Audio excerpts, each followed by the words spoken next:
Hello guys, আসসালামু আলাইকুম। আশা করি আপনারা সবাই ভালো আছেন। আমি ভালো আছি। আজকে চলে আসলাম নিত্যদিনের মতো ছাদে। কালকে দেখছিলাম একটা ডিম পারছে কবুতর। আজকে দেখা যাক কয়টা ডিম আছে। ওই তো দেখা যেতেছে 2টা ডিমই পারছে। মনে হয় রাত্রের বেলা পারছে ডিম। মাশাল্লাহ মাশাল্লাহ, ডিমগুলো অনেক বড় বড় আছে। দেখা যাক কি বাচ্চা কাটে সবুজ গলার রেসিং হোমা কবুতর থেকে। রেখে দেই, থাক এখানে, পরে চেক করে দেখা যাবে ডিম কয়টা জমে। ছাদের উপর চলে আসলাম। বৃষ্টি পড়ছে তো অনেক, সকাল থেকে অনেক বৃষ্টি, ঝিরি ঝিরি বৃষ্টি পড়তেছে। এই যে ঘুঘুগুলার কি অবস্থা দেখি তো।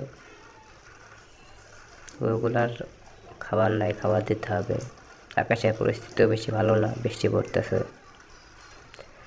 ঝিপঝিপ বৃষ্টি, বর্ষার দিন। ওই যে সেই মুরগের বাচ্চাটা, কবুতরগুলোকে খাবার দিতে হবে। আকাশের পরিস্থিতি বেশি একটা ভালো না, আবার বেশি নামতে পারে। তার আগে কবুতরগুলোকে খাবার দেওয়া দরকার। আয় আয়, তোরা আয়, খাবার দিতে হবে এখন কবুতরকে। দেখা যাক, তাহলে আবার বৃষ্টি নেমে দিতে পারে। বৃষ্টি নামলে তো সমস্যা হয়ে যাবে, তখন খাবার দাবার ভিজে যাবে, কবুতরে খেতে পারবে না ভালোভাবে। মুরগিও রেডি খাবার খাওয়ার জন্য। এই যে কবুতর নামছে।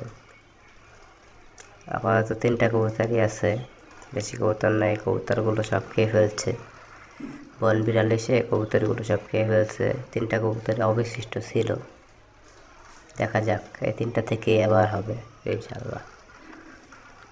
আকাশের পরিস্থিতি বেশি একটা ভালো না, বৃষ্টি পড়তেছে, বর্ষার দিন। জানি তো কিরকম হতে পারে, গাছপালা সব সতেজ।